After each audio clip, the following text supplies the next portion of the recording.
Hello guys, आप सभी का स्वागत है हमारे यूट्यूब चैनल पर। स्टार्ट करते हैं। कल कहाँ पर ख़त्म किए थे?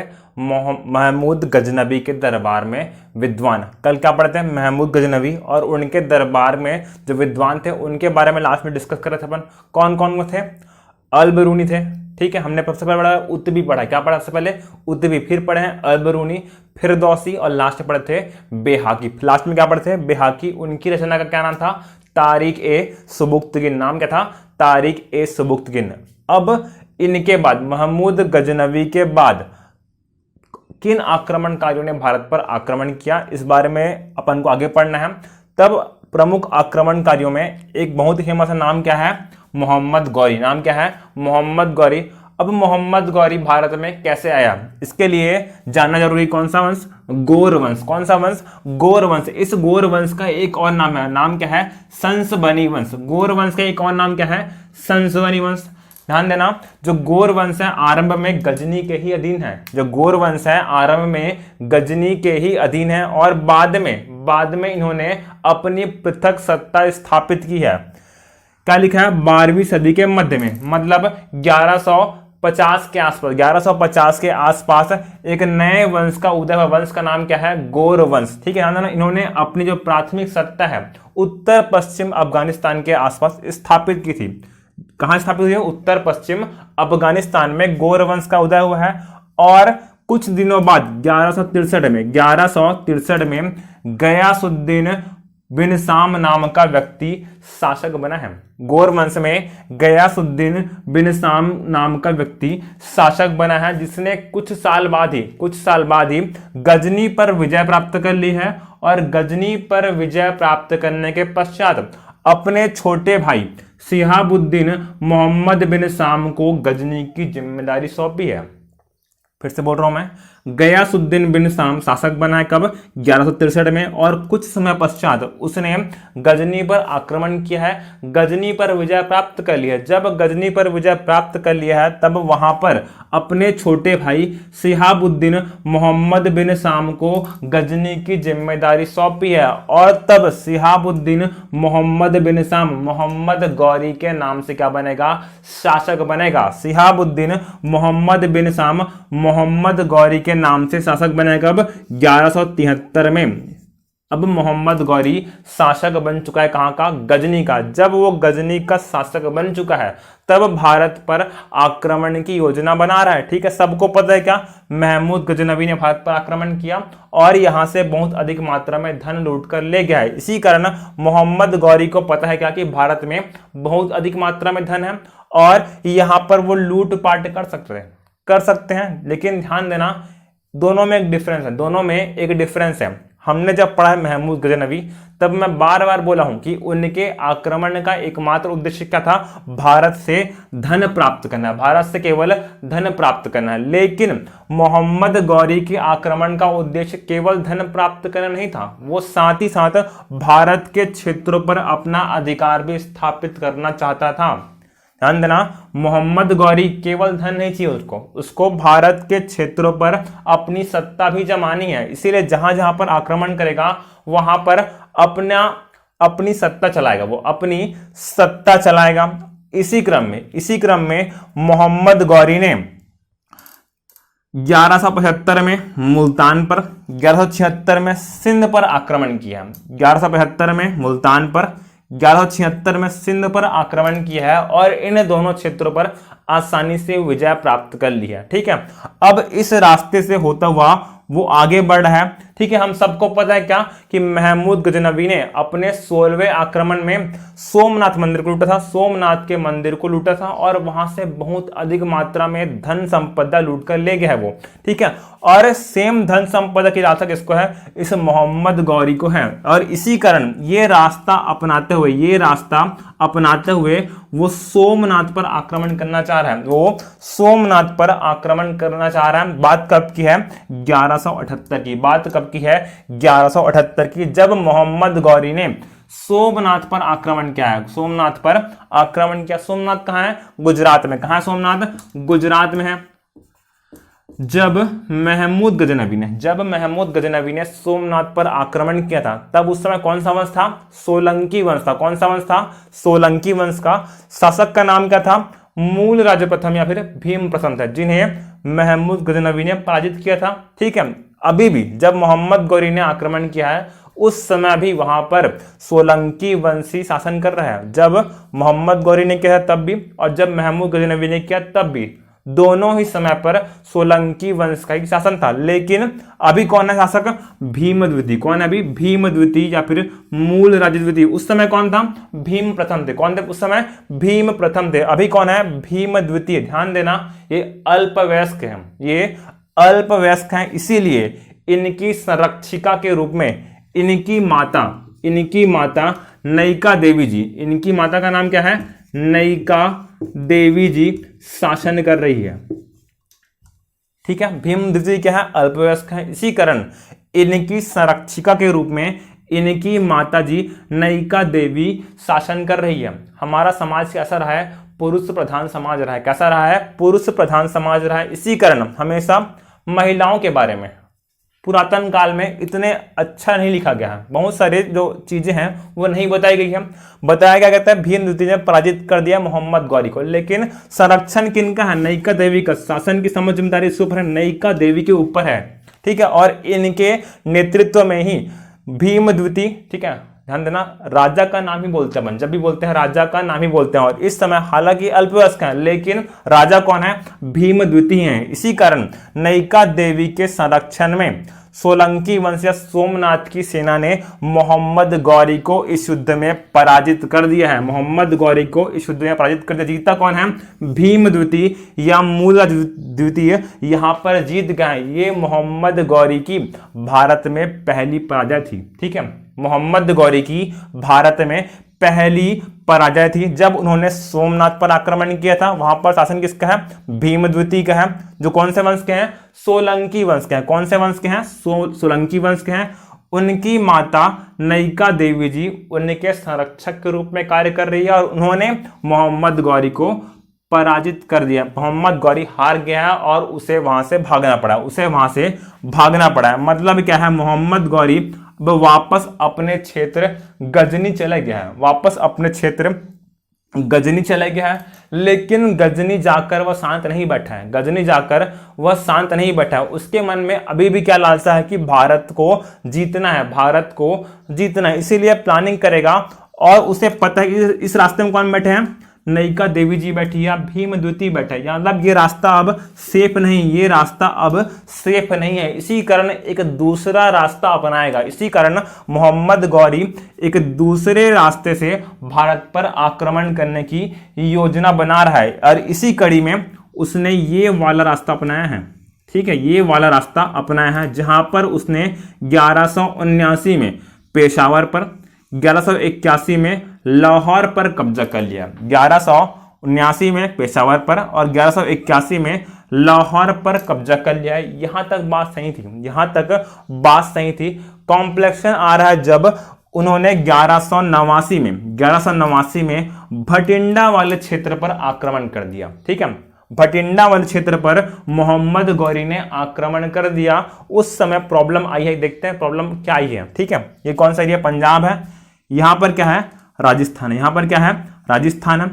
राजस्थान में इस समय अजमेर के चौहान वंशी राजाओं का शासन है। राजस्थान में अजमेर के चौहान वंशी राजाओं का शासन है और उनका क्षेत्र कहां तक है? दिल्ली तक है। दिल्ली तक उनका क्षेत्र फैला हुआ है। ध्यान देना, उस समय भटिंडा का नाम क्या था? तबर हिंद था। क्या नाम था?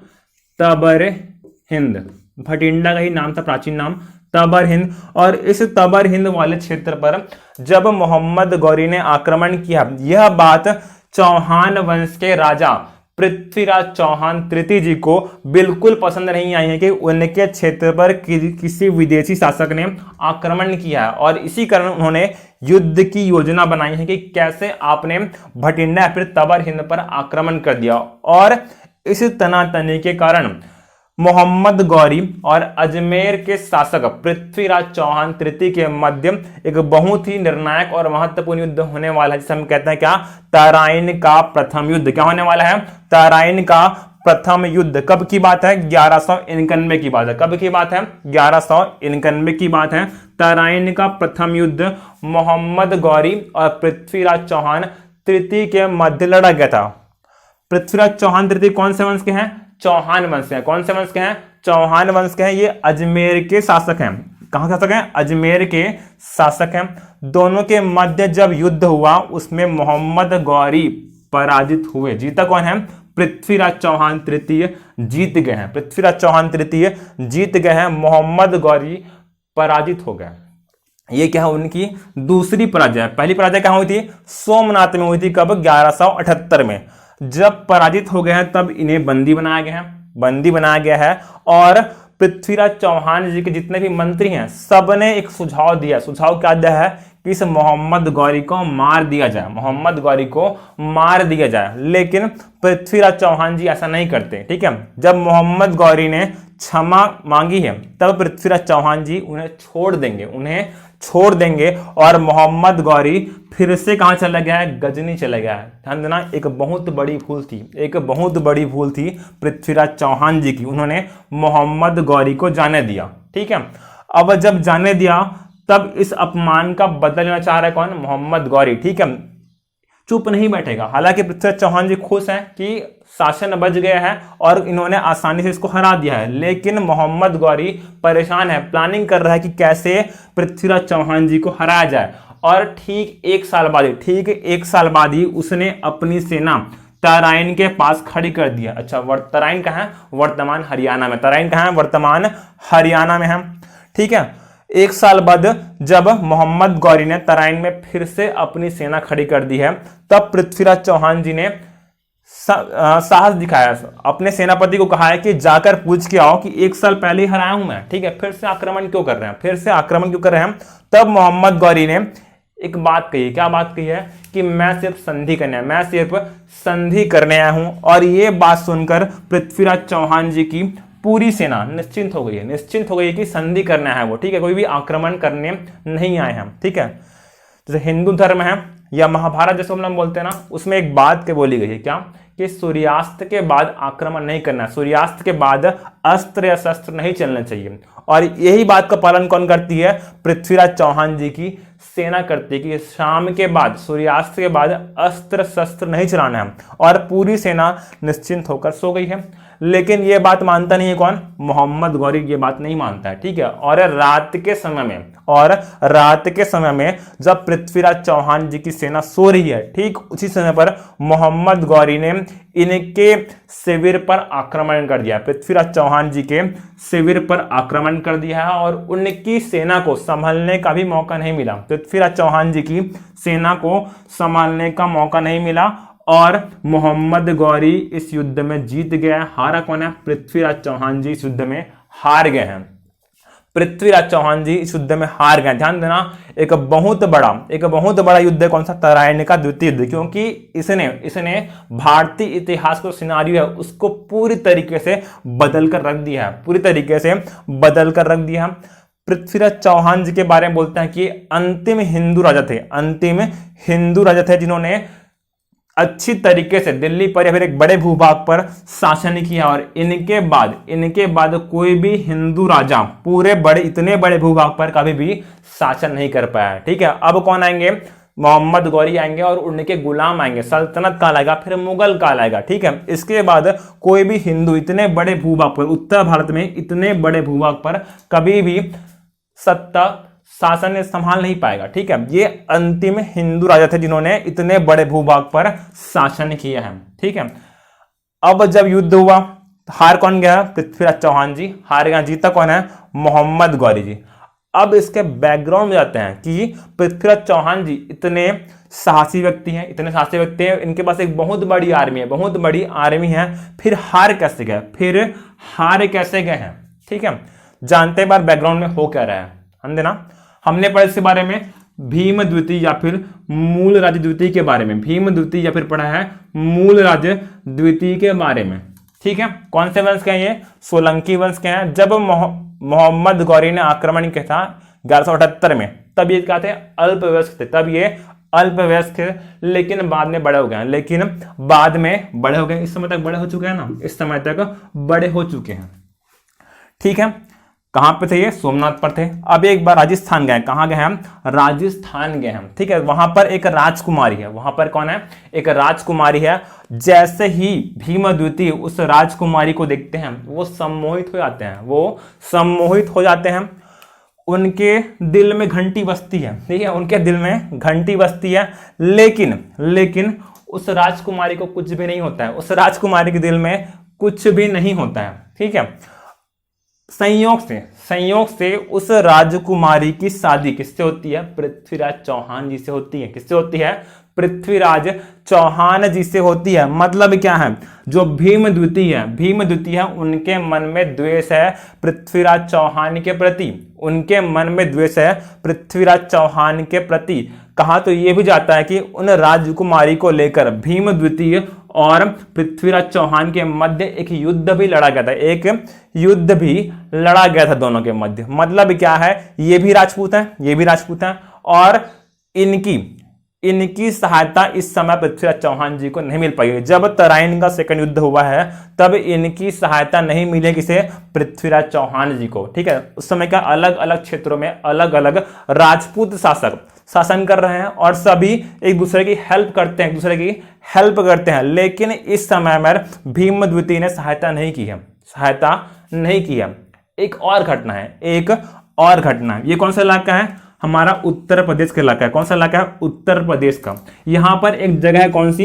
कन्नौज। कौन सी जगह है? कन्नौज। कन्नौज में इस समय गढ़वाल वंश का, कौन से वंश का? गढ़वाल वंश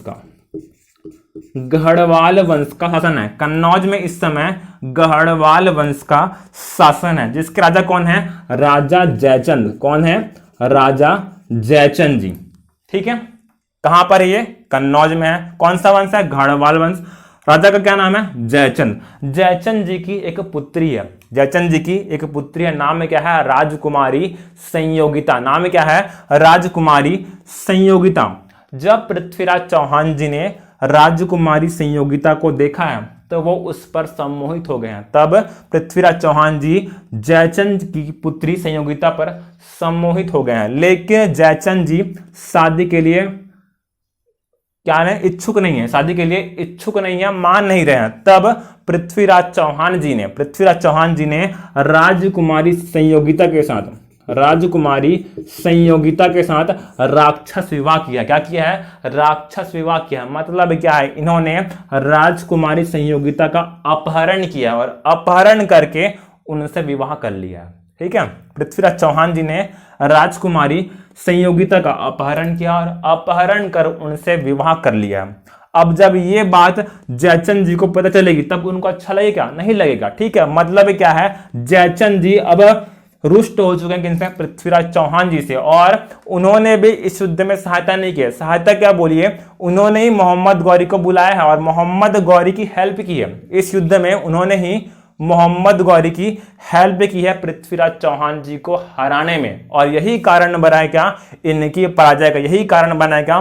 पृथ्वीराज चौहान जी की पराजय का। ठीक है, एक बहुत बड़ी आर्मी होते हुए भी और कुशल नेतृत्व क्षमता होते हुए भी पृथ्वीराज चौहान जी इस युद्ध में हार गए। तराइन के द्वितीय युद्ध में पृथ्वीराज चौहान जी हार गए। जीता कौन है? मोहम्मद गौरी इस युद्ध में जीत गया है। जब जीत गया है तब पृथ्वीराज चौहान जी को बंदी बनाया गया और गजनी ले गए हैं। कहां ले गए हैं? गजनी, जहां पर उनसे कहा गया कि आप इस्लाम स्वीकार कर लीजिए, लेकिन पृथ्वीराज चौहान जी ने मना कर दिया। जब मना कर दिया है तब उनकी आंखें फोड़ दी जाएगी, तब पृथ्वीराज चौहान जी की आंखें फोड़ दी जाएगी। अब सुनने, ये तो एग्जाम के पॉइंट ऑफ व्यू से हो गया। अब सुनने वाली बात सुन लीजिए, ठीक है, जो कहानी ऐसे। ठीक है, अभी इतना रोकते हैं। नेक्स्ट क्लास में देखेंगे कि पृथ्वीराज चौहान जी की मृत्यु कैसे हुई। ठीक है, थैंक यू।